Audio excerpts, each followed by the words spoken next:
Hi everyone, my name is Govinda, and in 2024 I read 67 books. So in my personal life, I will say 2024 was very much a hard year. I would say it was a necessary evil. Like, it definitely readjusted my life, especially in the aspect of being in my early 20s. It kind of just reprioritized everything, took everything out that I didn't need and brought everything in that I did need. And I know 2025 is going to be a good year because why? God told me, okay? But reading wise, I was reading both for fun and for education like I normally do. This year, I was really trying to navigate a personally challenging, hard part of my life through education. So I was reading a lot about self-help and a lot about kind of how those early 20s and early 26 years of my life really informed who I was now and going forward. This year also was a big year personally where I kind of found out about the world of me having ADHD and autism. So I was reading a lot about those two things as well, just to keep me educated, but also hear different perspectives and hear people that had gone through it. So I could be better aligned with who I actually am and learn from, the people that could teach me. Anyway, I would say enough trauma dump, but there might be some more coming later, so I can't promise anything. But because I read quite a healthy amount of books this year, normally I'd be lucky to get to 30, and I read 67. I was really in my reading bag. I would think normally this would be a good time to go through my reading stats, but apart from Goodreads and Storygraph, I didn't really keep on top of measuring statistics, just because I know from personal experience a spreadsheet can get really overwhelming as a way of tracking reading statistics. So I didn't do that, and I was thinking, maybe I can do that. Previously in other years, and kind of as a check-in, I've gone through every book I've read and then kind of given my thoughts on them. Didn't feel like doing that this year. A lot of these books were somewhat personal, and I just didn't want to go through it and kind of say, I read this and it taught me this, because that's a lot. And then I saw a lot of people going through their top 10 books of the year, and I thought, maybe I can do this. But then I thought, ranking them might be a little bit difficult. So I checked Storygraph, because I think as a reading statistics package, that's probably the most detailed and best I can find. And actually in 2024 I read 10 5-star books. So I think I'm gonna go through those 10 5-star books, and that will give you an idea actually of where I was reading wise and maybe some recommendations. But before I get into them, I do want to go over the statistics from Goodreads and Storygraph. Okay, I've got my handy laptop in front of me, so if I look down, I'm looking at the statistics. I'll be realistic, I probably won't insert them anywhere here, so fight for your life. But this year, like I said, I read 67 books, which was 21,782 pages read. Now, we'll get into the way that I read on here, but to manage your expectations, a lot of it is audio reading. Like I mentioned earlier, I am a neurodivergent bitch.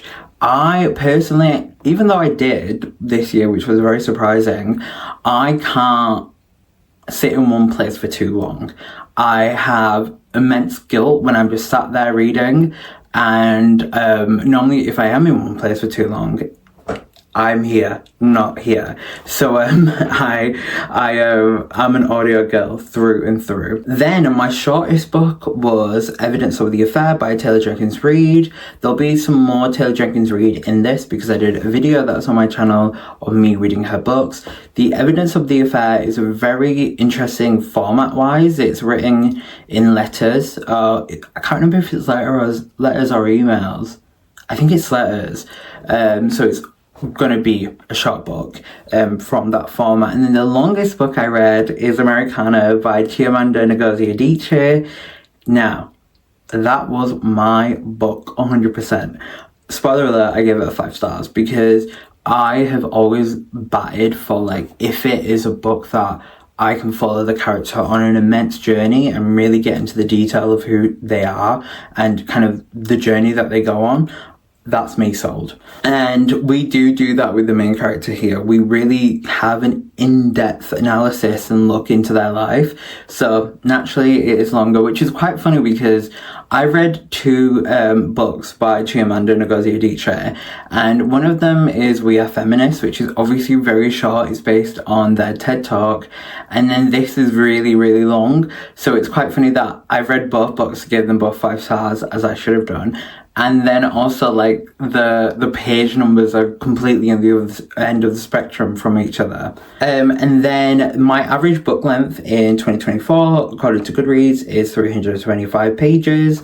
Sounds about right. And then my most shelved book is All the Light We Cannot See, which is apparently a really big book. Through my look, when it came out on Goodreads, I was looking at doing videos of reading like previous years, like I've done previously for 2012, and this really showed up for the year that it was published. And then according to Goodreads, my most average rating for 2024 is 3.6. Now on this, I think Storygraph is really gonna give me an in-depth look, because this was the year that I started giving books ratings that were like 0.5. or like 0.75, because I was reading more books required that I kind of break my system of giving them a 0.0 or 0.5, no, just a 0.0 rating. So previously it was either 3 stars or 4 stars. There wasn't room for any nuance. But now I'm doing something where it's like, oh, this could be a 3.5 or a 3.25. That's fair and that's valid. So yeah, we'll go over to them, we'll check it out. Now, let's go to Storygraph, which I love more. It provides pie charts, sorry.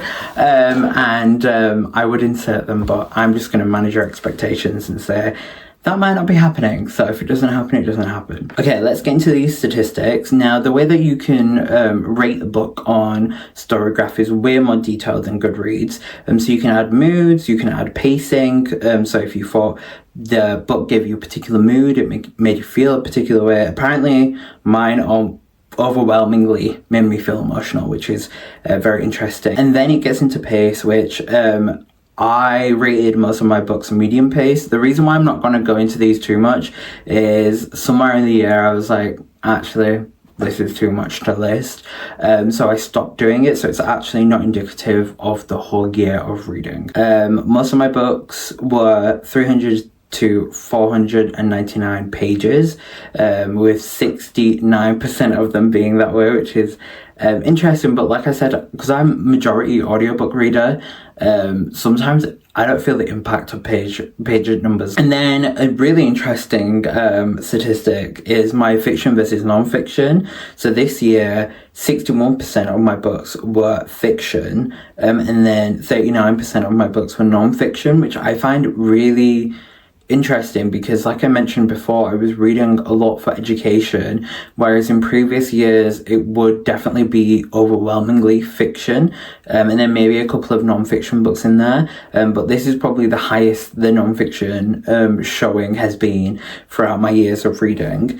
And then my top 3 genres were contemporary at number 1, romance at number 2, which makes sense with my reading style, and then we had self-help as 3, so that really shows the non-fiction collective there. And then format wise, 78% of my books were audio, 16% of my books were print, and 6% of my books were digital. So like I said, I'm an audiobook listener, but I'm not overwhelmingly audiobook. Like, it's not too much. It's not scary. There is like somewhat of a showing from print reading and digital reading. But yeah, that's interesting. And then my most read author this year was Taylor Jenkins Reid. I read 4 of her books. I did it for a YouTube video. Now, I kind of regret reading all of her books in one sitting, because I feel like I was just at one point just like, okay, let's get through this book. Whereas I feel like if I took an approach on maybe reading 1 or 2 of her books every year until I was finished, I would have really sat with the books. But because I did it in one collective, they all really easily blurred lines. Then I read 2 books from the following authors, which were Philippa Gregory, Madeline Miller, Casey McQuiston, and Coco Mellors. And I feel that really further drives the storyline of I love female-led books by female authors. Either or, I really love that showing. And these were authors that I read for video, so that makes sense. And then we have this really interesting chart here. So it shows, what does it show actually? Pages read in red and then books read.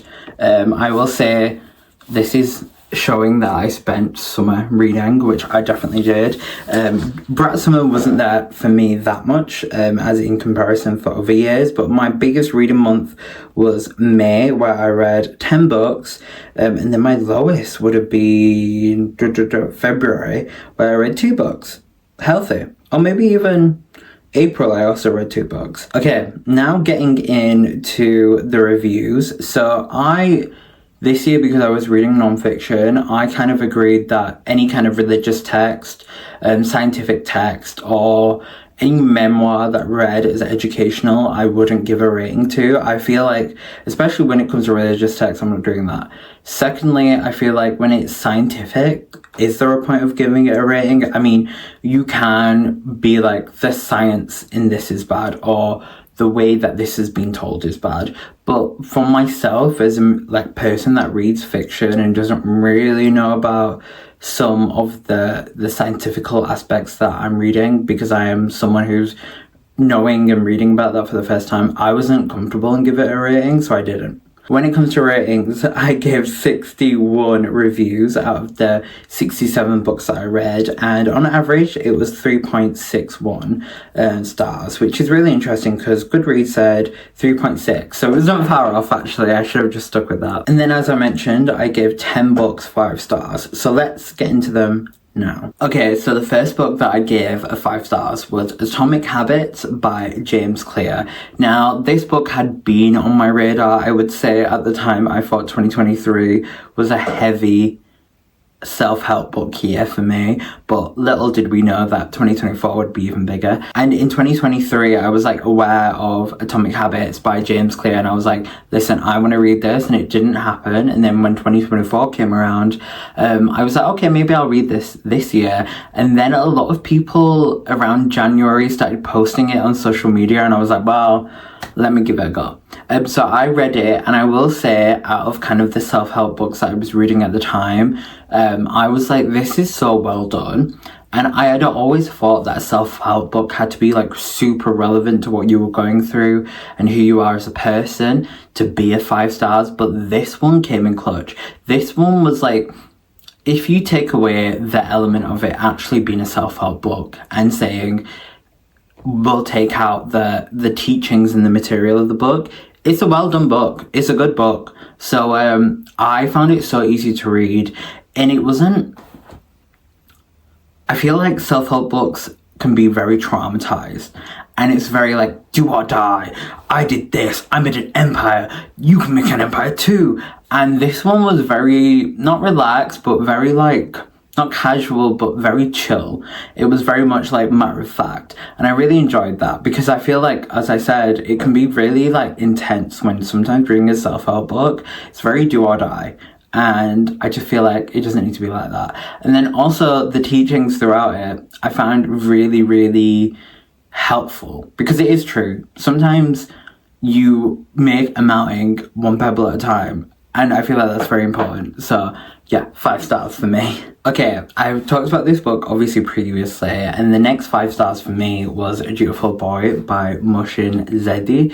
And this one for me, the reason why on Goodreads it has an average rating of 4.57 is because it's a great book.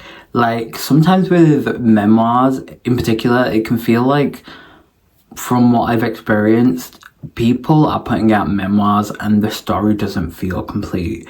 This is a complete story. This one has a very clear message and objective. I think it's such an important read. I think it's a job well done. And I think it's, like I said, it's just an important story. So I implore everyone to read that, definitely. And it just shows that, like, throughout life, like, whatever trials and tribulations that you might be going through, there is sun after the rain. There is a rainbow after the rain. Sometimes you need both. So I think that one is a really good book. It's a job well done. It's a complete story, and it really, really does show there is hope. Which sometimes, like I was saying, when you have years like 2024, it can feel like, oh, there isn't, but there definitely is. And if you see me scrolling my laptop, it's because I'm trying to keep it alive and then get to the next 5 stars.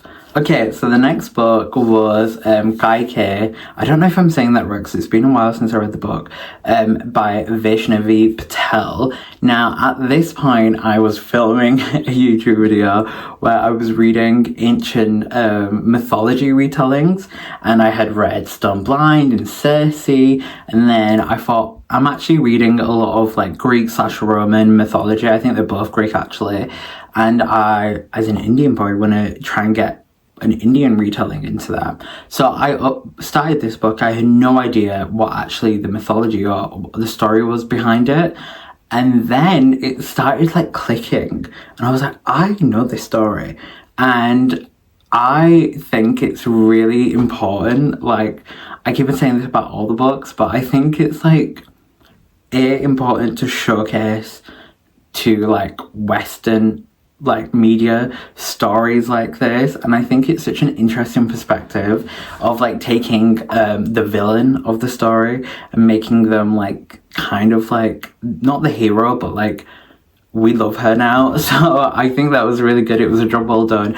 And like I said, I love a book where it starts literally when she's born and then ends when she dies. And this didn't do that in particulars, but it really took me on a journey, got me to know this character. And I just finished it and I was like, wow, like genuinely wow. So I gave it a 5 stars. Okay, and then I was reading Coco Mellors because at the time she had released Blue Sisters, and I was like, let me get into this. And I read Blue Sisters because I thought, okay, I'm gonna love this. And I learned something about myself where I am a person that, yeah, the aftermath of an event is great to kind of read about and understand about, but I love when the drama hits. I want to see when the drama hits. And then I picked up Cleopatra and Frankenstein, which was actually really funny because I was on the tube and I saw a girl reading this and I was like, girl, you are in for one of the most beautiful times of your life, because this book, it takes you on a journey with a collective of people, and it really shows like the ugly parts and the nice parts of life. I mean, the first chapter of this book alone, where Cleo and Frank like kind of fall in love, is like job well done. But the journey it takes you on, and it tells you a story of like how people go on a journey of like outward love a lot, and they get really lost in the nuance of trying to find love in others, whereas if they spent that time like reflecting and just giving that love to themselves, it would really help them. And sometimes you have to find the journey of like, okay, all this love that I'm giving to everyone else, I should actually give this to me. And sometimes it looks really ugly to find that, but yeah, 5 stars, that was great, and I really, really recommend it. Okay, so the next book I gave a 5 stars was The Body Keeps Score. Now, I read this because there was a clip of Trixie Mattel on the Muna podcast, which Muna is a girl band, and I saw this clip and Trixie was saying how they're reading it. I mean, it was like, oh my god, you're in, like, we've obviously read it before, like, this is crazy, like, you're in for a ride. And then I was like, well, I want to read it. And then Trixie Mattel announced that they were going on hiatus, and I was like, okay, interesting. And then I read the book. Now, when people ask me about this book, because obviously it has a very impactful name, I say the following. It's not so much about the contents of the book. I think it's the thought that it provokes in you. So, like, for example, the book goes into how the author has dealt with people with high levels of trauma. So we're talking about people who have experienced, SA and PTSD and stuff like that. And that's not usually applicable to my life. However, it makes you really examine what's happened in your life, the trauma that you might be carrying, and how it informs your actions. And I will say, like, the person who picked it up and the person who put it down were very different people. And this really started a period in my life where I was like, I need to really focus on me. So literally after finishing this book, I deleted all social media for like 30 plus days. I deleted social media and I really went on a clean lifestyle, and I really just like re-examined where I was. Evidently not great, because there was more of me to learn from myself from the year, but it really was the catalyst for me being like, I need to do something, because how I am doing everything is not sustainable. And for that reason and that reason alone, 5 stars. Okay, so then I read 2 Philippa Gregory books, both gave them 5 stars, The Last Tudor and The Other Queen. So Philippa Gregory is obviously my most read and favourite author. She writes books about Tudor England, and she's a historical fiction writer. So she'll take female characters that are not normally given the same coverage as like the male characters and players that were around that time, and it really shines a light on how important they were and the power that they had at the time. And The Last Tudor dealt with the Grey sisters, so famously Lady Jane Grey was the first female queen for 9 days, and The Other Queen deals with Mary Stuart, Mary Queen of Scots. And it really, the Last Tudor tells the story so well of these underrated characters, and then The Other Queen tells a story of this really prolific character, so a well-known character, which is Mary Queen of Scots, but tells a story about a time of her life that was really, really dramatic and really important, that sometimes isn't spoke about as much, and the players that were around that aren't spoke about that much. So yeah, both 5 stars. Okay, so then the next book is The Game of Life and How to Play It by Florence Scovel Shinn, and I give that 5 stars. So in 2023, I read The Secret, right? Lots of people on my social media again were posting about it, and I was like, okay, let me read it, because I've heard a lot about it. I remember growing up and it was a big book and Oprah was talking about it or something, so I read it, and I just felt like it wasn't authentic. Like, something about me told me at the time that, like, I feel like, why am I reading about a book that 2 chapters, or at least, are talking about the secret without telling me the secret? Then, I don't know why, maybe I saw it on YouTube, I picked up The Game of Life and How to Play It, and it is literally The Secret written in the, like, 100 years before. And literally page for page, chapter for chapter, and I'll stand on that. And because when I started reading this, it was the same contents, and it was the same techniques, and this really opened me up to, like, okay, you might be going through what you're interpreting as, like, a really hard time, and feeling kind of like the clogs aren't working, but it's all about that PMA, that positive mental attitude. And now, listen, there are aspects of this book and The Secret that I really didn't like. Personally, I'm religious, so the God part wasn't overwhelming for me, but I can see how that would be for some people. But certain things like your health is, your physical health is kind of a consequence of your mental health, and if you change the mental health, you can change the physical health.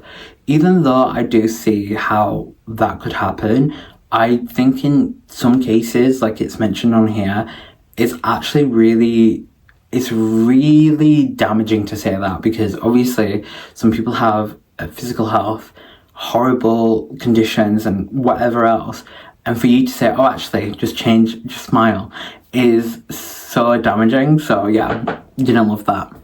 but overall 5 stars. And then I picked up Everything I Know About Love by Dolly Alderton. Now, Dolly Alderton is an author that I only really interact with at the bookstores because her books are always in like Waterstones when I go there, and the covers obviously stand out. Now, I picked this up because my TikTok is largely books, and it was like books to read in your 20s, and I was like, well, I'm 26, so let me pick it up. Now I picked this up and I think I literally finished it in a day. Like, it was crazy because, like I said before, it starts when Dolly is quite young, and then it finishes when Dolly has kind of gone through this cycle and matured. So I love that. I love how raw and real it was because people don't want to talk about the nitty and the gritty, and this really did. So for that reason, 5 stars. And then I was doing a video where I was reading from my previous 5-star authors, and one of them was Chimamanda Ngozi Adichie, which I've talked about previously, and then I read Americana, which, like, it was so good. Like, just how detailed it was, how it really spoke about obviously a background that I don't know too much about, being born in the UK, but it was just like talking about life. And I feel like what I've learned this time in life, I was gonna say, but maybe but this year is like, when you're younger, you anticipate everything to be like, it's going to work out one way or the other, I'm going to do this and I'm going to do that, and then life really hits you sometimes, and then you kind of get lost and you go through like a lot of personal development, and then what feels like, for me, what I've done recently is like, you wake up and you're like, oh, like that Saturn return, I don't know if it's happened at 27 or 26, but it really came early for me, where like life woke me up and was like, this is what you've been doing, and I was like, oh my god. And I feel like Americana touches on that kind of like, you anticipate life going one way and then life happens and it doesn't, and then you reflect and you're like, wow, and then everything kind of works itself out, hopefully. Touch wood. Let's knock on that as well. But yeah, I just thought it was really well done, and I can talk about that in a lot more detail, and I won't because my time is saying I've been talking for 30 minutes, so I'll spare you that. Okay, so then after, I was reading Halloween books, which I did make a video for this, and I looked back at that video and I said, well, let's not upload that because evidently there's a big picture going on here, and the lovely people do not need to see this. So I read Bunny by Mona Awad for Halloween.